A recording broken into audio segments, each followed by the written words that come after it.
Welcome. This is David Parra.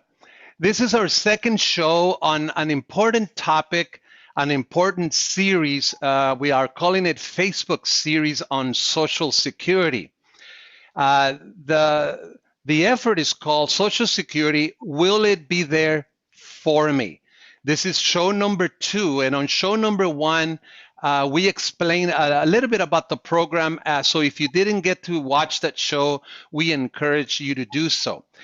We would like to get to the point on this second show, and I have 3 guests with me, and the name of the show today is Conversations with Future Beneficiaries, and I happen to have all millennials. So let me welcome to Brenda from Phoenix. She's a millennial. Thank you, Brenda, for joining. Thank you for the invitation. Good, good. Amaury from El Rio, close to, is it Tucson, right? No, close to Nogales. Well, it's between Tucson and Nogales. Yes. Perfect. Amaury, thank you and welcome. Thank you very much for having me. And Andrea from Levine, welcome, Andrea. Thank you for having me as well. Perfect. All right. So what we would like to do is I have a series of questions, and we're going to use these questions kind of like to get your input. Why? Social Security is a very important program, and though it is not in a bad shape financially right now, it's pretty secure, it's pretty solvent. In the long run, there will be a need to make changes. And it is your generations who are going to be having to advocate for it. So we would like to get your input and ask you some questions, just to almost to invite you, right, to get into this topic, to get engaged, right, because it is very, very important, especially for your generation. So let's get to the questions because we want to make it fast. We are trying to make this a no more than 30-minute show. We'll see if we manage to get it. So let's go to the first questions. On a scale of 1 to 10, how familiar are you with Social Security? That is, its benefits, who is eligible, and how is it funded? Brenda, what would you say? I'm going to say like a 5 or 6. Okay, 5 or 6. Andrea? I want to say a 7. A 7. Whoa, that's good. Amaury? I want to stay with a 7 as well. Wow, that is good. That is good. Just let me go to the second questions, and we'll continue as we go. Do you know how much you contribute to Social Security? Let me start with Brenda. Not exactly, no. Okay, that's good. Do you, Amaury? I used to know the exact percentage, but right now I forgot about it. Well, the fact that you're using percentage is a good sign because it's about a percentage. How about you, Andrea? I'm with Amaury. I used to know it, but I don't remember it right now. This is fun. I like it because that's what it's all about, right? We would like to get your generation into this. Okay, so it's 6.2% of our salary, and the employer adds another 6.2%. If you think about it, it's not too little. 6 cents, 6.2 cents of every dollar that you make goes into the trust fund of the Social Security program. So it's not a little bit. And this is, if you were to watch our first show, this is like insurance, right? You're paying like a premium per se. So you get vested one day. After 10 years, you get vested to get benefits, but then you have to wait until the right age. Let's go to question number 3. Are you receiving your Social Security statements? That this is for work record, and yes or no? And then have you created your account on socialsecurity.gov? Amaury? Yes, the answer is yes for both of them. Wow, that is great. So you have received, do you remember receiving 1, 2, or more statements? I think I've received 2 statements, and yes, via mail. And was it easy to get the account, create my account on socialsecurity.gov for you? I didn't have a problem whatsoever. But it's a process, correct? Correct, yes. You have to answer questions that only you would know, right? Okay. Andrea, what is your answer for number 3? The same. I actually created it last year, early last year, 2020. It was pretty straightforward to fill out the your account or to create your account. and I just reviewed everything just to make sure that all of my information was accurate and all of my employer information was accurate as well. Perfect. And did you have you ever received a statement from Social Security? I believe so, yes. Yeah. So this statement is where they tell you how many years you've worked and the wages you've made. How about you, Brenda? Well, I feel a little behind because I have not done either. Okay. What the first one, Social Security is supposed to send it to you. Yeah, the statement, you don't do anything. It just the Social Security Administration sends it to your home. So I would encourage you to make sure that they have the right address, that you didn't move and that you didn't report. So, and then if you want to create the account, you go to socialsecurity.gov. Very good. Let's go. So this was in the realm of Social Security in general. Let's move back now to Social Security and family and friends, right? So question number 4. Do you know family members or friends who receive Social Security? Andrea. I do, both family and friends. Good. How about you, Brenda? Yeah, both family and friends. Would this be parents, grandparents, or just people you know? For me, it's parents, and I have other family that has also been receiving it, and a couple of friends as well. How about you, Amaury? I'm the same, family and friends. Yes. So you are aware that people of people who are receiving benefits. That's good. Let's go to question number 5. It's going pretty fast. This is good. This is what we want. Do you, okay, so if yes, and you all said yes, do you know if they have income from other sources to supplement Social Security? And would you say that they are doing fine or just making it? Let's start with Andrea. Yeah, so the friends that I know that are receiving Social Security, they do have supplemental income, whether it's a 401k or maybe a rental income because they own a house. But the family, they don't. So I don't want to say they're barely making it by, but they obviously have less Lim- retirement li- income. limitations, you could say. Yes. Let's go with you, Amaury, if you can let us know on this one. Absolutely. The people that I know have a very wide. They're distributed all throughout the spectrum, I would say. Okay. So some of them get supplemental. Some of them still work even, and but receive their Social Security benefit, and some of them that's the only income that they have. And yes, I would say that there is a very dramatic variation in their lifestyles. Right, right. Definitely. How about you, Brenda? So I'm similar to Amari. I know, from both side, friends and family, that, either just get the Social Security and don't have supplemental, and they're in that spectrum where they're barely making it. And I also have some family that get Social Security, but it's so low that they do have some additional supplemental income, and also get like family assistance where other family members help them with some expenses. And even then, it's a little bit of a challenge depending on the month and what's going on. But yeah, it's not enough. Yeah, so in the last program, our first, we said that um, 1 out of every 4 beneficiaries depend on Social Security for 90% of their retirement income. So at least 1 out of 4, that's basically all they have. And that's why this conversation is so important, because it basically prompts us, motivates us to plan ahead, right? So let's go to question number 6. Would you say family members or friends on Social Security did their best with what they had? Are they able, or are you able to spot missed opportunities? Because planning is what it's all about, right? Retirement, it has to do with planning. A lot of times we don't want to think about too far ahead. So my question is, out of the people that you know that have benefits, uh, do you think they did the best they could? Could they have been done better? And we'll start with you, Brenda. So I want to say that for one particular family member, they definitely missed some opportunities. And there's actually a comment that they would make in the past that stuck to me now that helps me kind of look at my future is, I need to use my money now, so I'm going to pull out my money now. And so then when they needed to retire, there was no more retirement. So that was definitely a missed opportunity because Social Security alone was not enough to make their bills on a monthly basis. Right, right. Do you are you, well, let me wait for the answers for the other two. Go ahead, Andrea.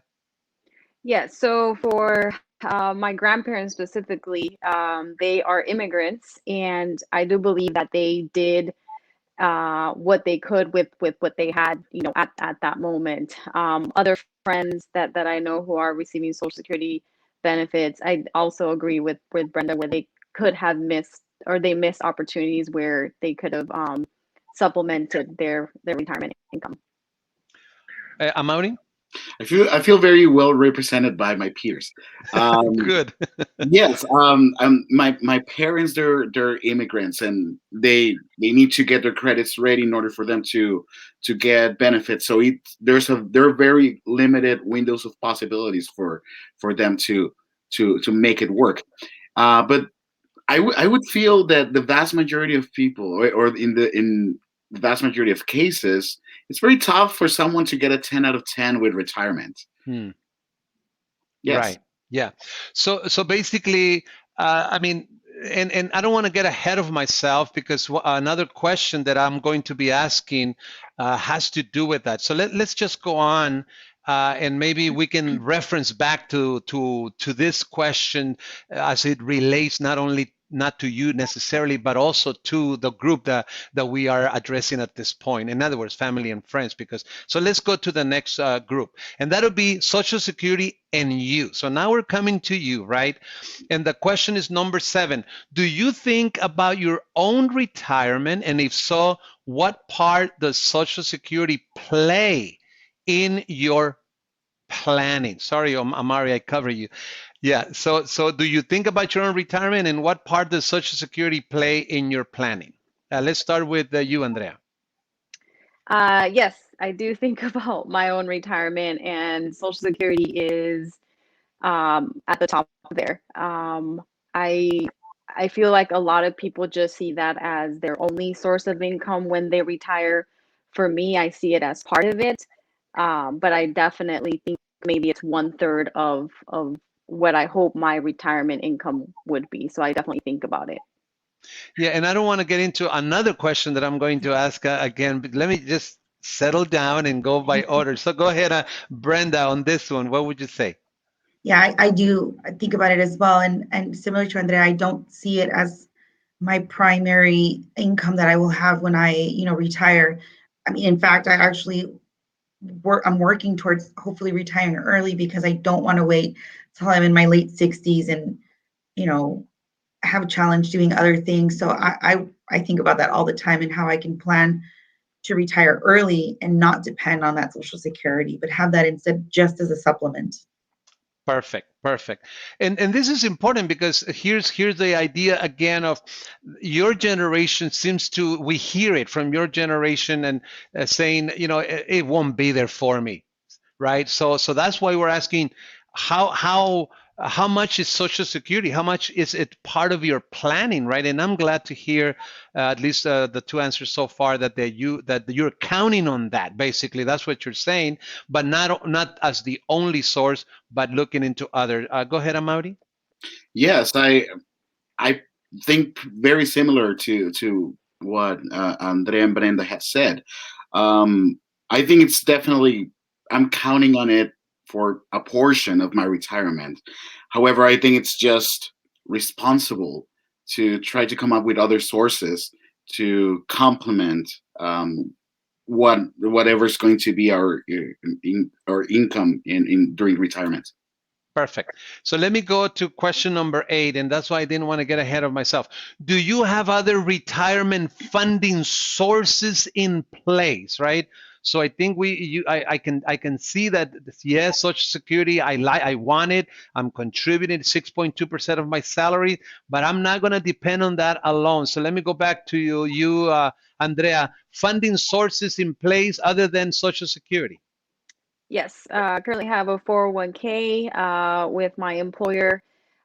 Thinking about maybe opening an IRA account and hopefully owning a couple of homes that I could rent in the future during, retirement to, again, supplement my income.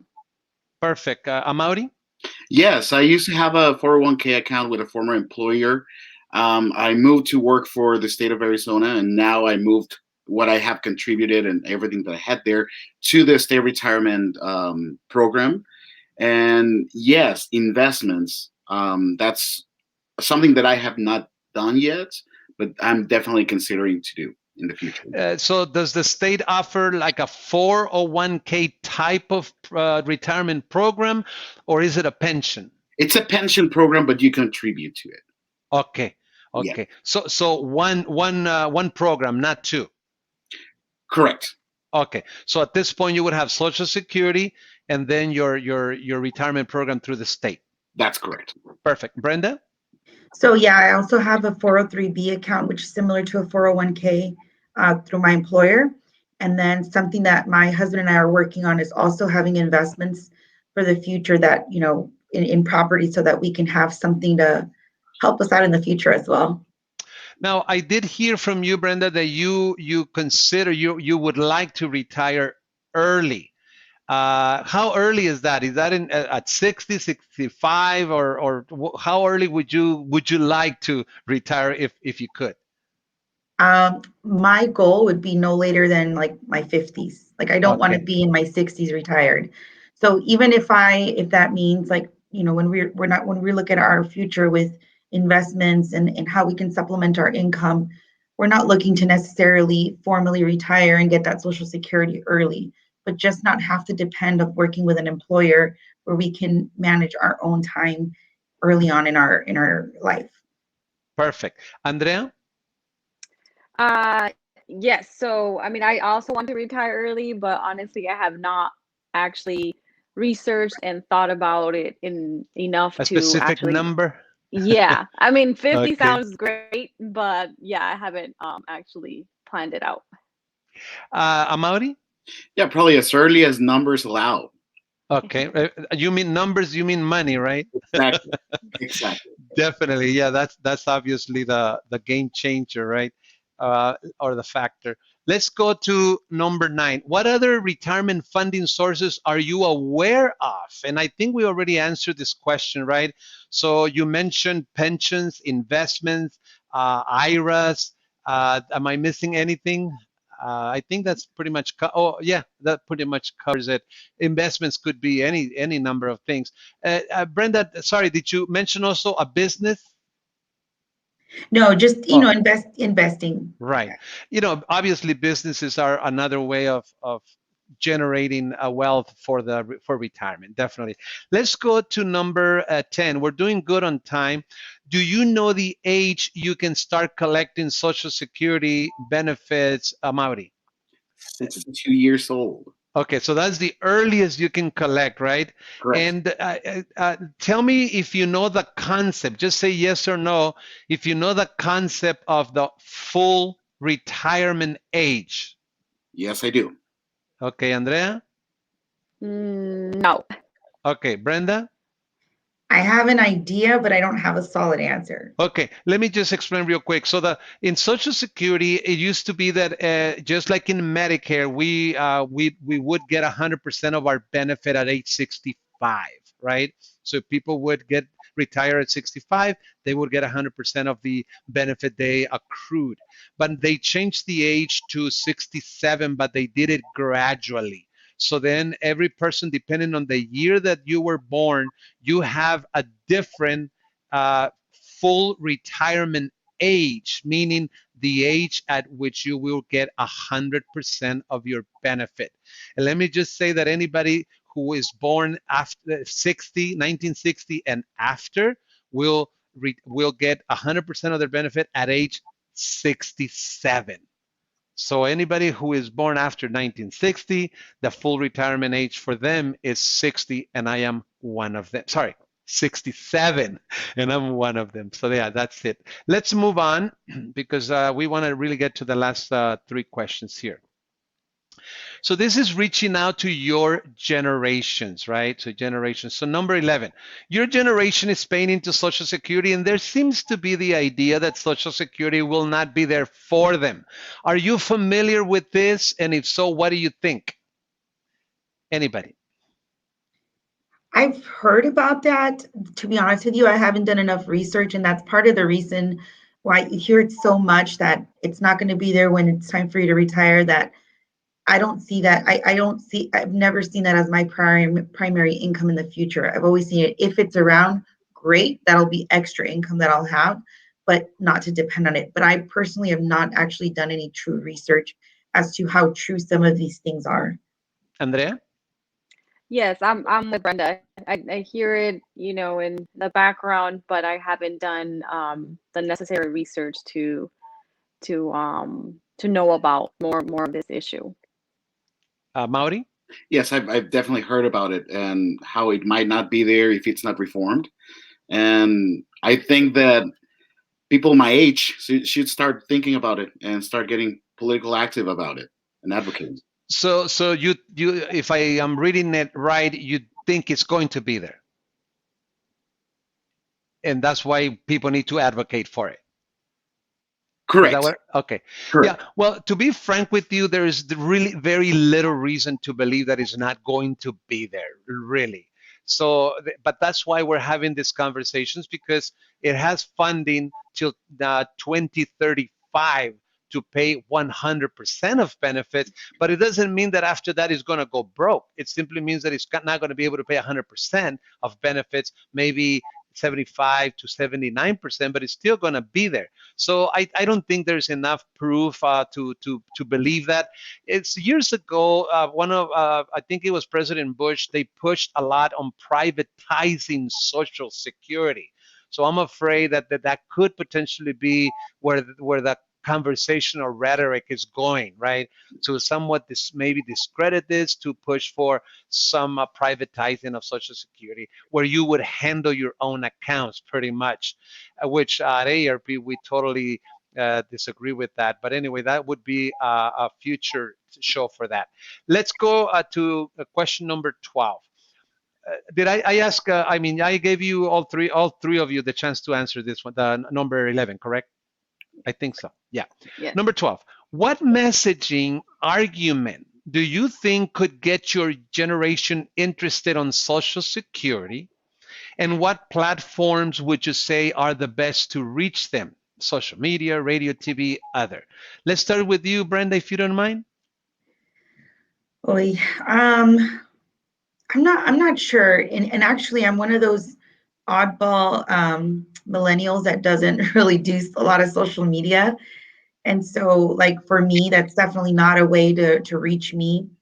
Um, but I mean, in terms of messaging, it just, I think hearing that one day it may not be there and kind of knowing, being able to know what can we do for us to help our generation know that we'll have something at the end, that I think could be a messaging or an argument. Like, what do we need to do? What action do we need to take now to help ensure that not only do just myself, but everyone in my generation and future generations have that as a support for their income? Andrea? Yes, I agree with Brenda. I do use social media a lot, so one of my main sources of news would be social media. So I think through Instagram and Facebook, that any messaging regarding Social Security retirement benefits would reach me. So I definitely would want that messaging to be there. And as far as what message to reach my peers, it would be more, again, that Social Security, if it wasn't there, what other sources of income would you have when you retire? So I see Social Security as a part of the equation, and again, not the only one, but I think it is an important part. It's not, because a lot of people are not going to have the same opportunities, and they're not going to be able to invest. They're just not. So to think about, your grandparents or your parents, and just to just make sure that we continue the program, because I do believe in it, and I do think it's very important. Amaury? Yes, I think it's very important for the Social Security Administration to start advertising itself, get people to know it. Also, I think employers can play a better role in providing appropriate information about this topic. And I also think that the messaging should gear to should start focusing a little bit on sustainability. I think that's a very important concept for our generation, and we're very aware that it's very important. And this is part of sustaining pretty much our lifestyle, and a very important program in our society. Okay. Do you feel that because we have to find a attention catcher, right? Something that catches their attention. Do you think that the argument that, hey, you're paying into it, how are you just going to let it go waste? Is that, do you think that concept or something around that concept of you're paying into it, you've been paying it for 5 years, for 10 years, may lead them to react and say, wait a minute, that's right, I've been paying into it, I'm not going to let it just die? Do you think that that could be an argument that could generate a reaction? Anyone? Yes and no. Mhm. I think yes, some people are going to be proactive enough and are going to listen to that argument and are going to go there and actually look into it. However, we are I think we're a generation that we really want things to be sold to us, Mhm. and we really need to be able to see it as a tangible product, sort of saying, in order to start engaging with it. Okay. Anything that you guys want to add on this one before we move to the last one? I do agree with Amaudi that maybe the employers could also help. Maybe bring in Social Security representatives to give a presentation during benefits season, things like that. Have the employer push a little bit more, saying, "Hey, we offer this pension," or "Hey, we offer this 401k," but it shouldn't be the only um, your only avenue. Here is another avenue, and here is Social Security. So I definitely agree with that. And it's interesting because I have a brother-in-law who is nearing 60 years old, and it was not until he got to that age that he reached out to me because he wanted to know. So there seems to be a concept of, you know what, I don't want to think about that, forget it. And then especially like your generation, I think because there's going to be more people from your generation that go to school who may have more the ability to make easier money or more money than our previous generations. There could be that aspect of, you know what, I'm not counting on it. I mean, I'll do good. I'll have an education. I have a college degree. So that could potentially be an element of discouragement to really wanting to get engaged. Do you hear me? Yes. Yeah. Yeah. Okay, so let's conclude with I think we have one more question. And the last question is, do you think it is worth advocating for Social Security so that the program is secure and solvent for future generations? Do you think it's worth advocating? So basically, let me make it more direct. Are you going to advocate? Is that something that you could and should and will do? Anybody? I definitely do think so, just because, like I said earlier, not all of us will have the same opportunities. And for some people, unfortunately, Social Security might be their only source of income. So I'm definitely thinking about those individuals who might not have the same resources or access that I do to invest and go to school and so forth. So I definitely will want to advocate it within my circle of friends and family in my age. Amaury? Yes, I would like to echo what Andrea just said. It is super important. That's something that I definitely see myself doing, advocating for it. And yes, we need to understand that many people are going to see this as 100% of the income when they get there, when they get to that age, and we need to look for the well-being of this program for sure. I Thank think you. it's our social responsibility. Definitely. Brenda? I mean, I agree with both Andrea and Amaury what they're saying, and I think it's important. Like for me, as I we've been going through these questions, is there's so much area of opportunity for me to learn more, and so for me to be able to advocate, I need to get myself more educated on what I can do and how I can help. Definitely. Well, we have come to the end of our show. I would just like to say that the effort, this is a Facebook series, and it's an effort to create awareness and get folks engaged in the conversation and the debate. Our effort wants to contribute to a better understanding of Social Security, protect those most in need, those most reliant on Social Security, and who would have trouble postponing retirement and achieve Social Security's long-term security and solvency. For that reason, we're asking you to join our Facebook group. And I'm going to ask the three of you to please do that as a way to help us and so that you can stay engaged and maybe you can spread the word. It's a Facebook group called Social Security. Will it be there for me? And we'll continue the conversation there. We'll post these shows there and other information. So this concludes our show. So I want to thank Brenda from Phoenix and Melania. Thank you, Brenda, for joining. Thank you for the invitation. Amaury El Rio, Rio Rico, perdón, Rio Rico, Melanio, thank you, Amaury. Thank you for having me.